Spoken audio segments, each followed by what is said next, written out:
Lucy! Daddy? I'm here! I'm here! Daddy, I told you! Shoot! Spilled it all. Hi!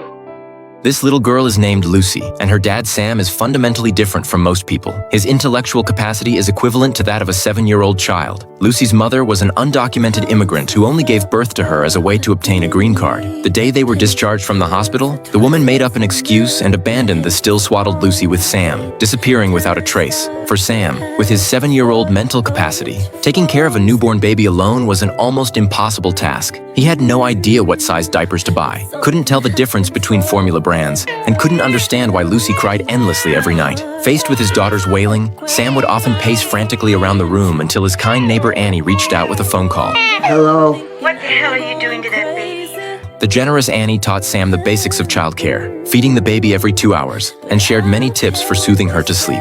To provide for Lucy, Sam worked as a busboy at Starbucks, earning just $8 an hour. Though his financial situation was tight, he never let Lucy go hungry. Sam had grown up in an orphanage with no blood relatives, only a group of friends who also had intellectual disabilities. These big kids treated Lucy with extraordinary affection, as if she were their own daughter. When Lucy was little, Sam brought her to work with him every day. But as she grew older and it was no longer appropriate for her to tag along, he reluctantly turned to Annie for help again. Annie initially wanted to refuse, but when Lucy called out Annie in her sweet little voice, her heart completely melted. From then on, with Annie and Sam's friends looking after her, Lucy gradually grew up. As she got older, Lucy's questions became more frequent and more complicated, like, when is mommy coming back? Questions that often left Sam at a loss for words. You're not like other daddies.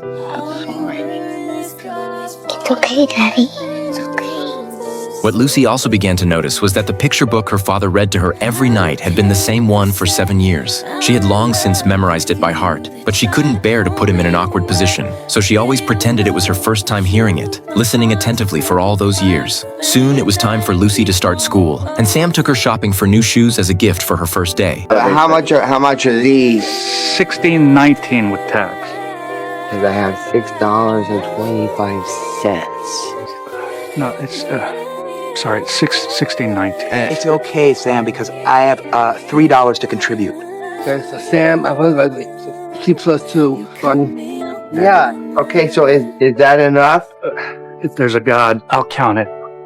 As they left the store, the clerk gave them each a balloon. Walking down the street holding those balloons, the bright splash of color became one of the most precious symbols of their happiness together. But growing up inevitably brings challenges that can't be avoided, especially when it came to homework. Lucy would often pretend not to understand, just so her father could feel like he was still helping her. But more often, she could clearly see Sam's struggle. He was trying his hardest to be a good dad, but was constantly held back by his limited abilities. This disconnect was noticed by her teachers at school, who reported the situation to the authorities. Child Protective Services determined that Sam's intellectual capacity made him unfit to raise a child, and argued that Lucy deserved a complete family. I wouldn't want any daddy. Did you hear that? I said I didn't want any daddy but him. Why don't you write that down?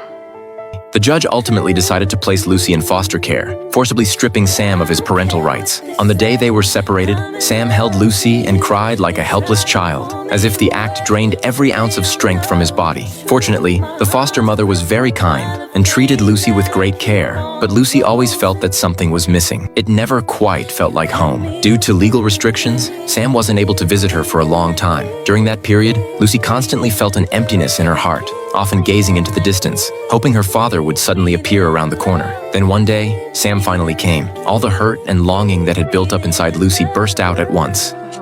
You never even came. You never called. You forgot about me. How could you forget me? No, I didn't forget you. I would never forget you. I hate you. Can you not be mad at me for 1 second because I want to tell you one thing, okay? To see her every day, Sam rented a small place nearby. Daddy? Hi. What are you doing here? I live here. Actually, I live here. Yeah. This is where you live? So close to me. From then on, Lucy could see him daily. Late at night, she would sneak out the window in her pajamas, clutching her beloved teddy bear, and run joyfully back to her father. Sam would greet her with a mix of worry and delight, but after she fell asleep, he would quietly carry her back to the foster home. When the foster mother discovered this, she was shocked and tried everything to stop it, but nothing could keep Lucy from running to her father. Until one night, the foster mother showed up at Sam's door holding Lucy in her arms. She finally understood. This father with an intellectual disability was the one person Lucy couldn't live without. Later, the foster mother offered to help Sam fight for custody, and Sam sincerely expressed his hope that they could raise Lucy together. Because I always wanted Lucy to have a mother. I always wanted her to have a mother. And I hope I need somebody help. And you're the red in her painting. Thank you, Sam. And so, Lucy returned to Sam's side. Under her father's clumsy but unconditional love and her foster mother's gentle care, she began a brand new chapter of her life. Throughout her life, Lucy has encountered many kind people, and she's come to understand one truth: love can never be measured by intelligence. She's grateful to everyone who helped her along the way, but what she treasures most is the time she gets to spend with her father. To Lucy, Sam may not be the perfect dad, but he is the most important person in her life.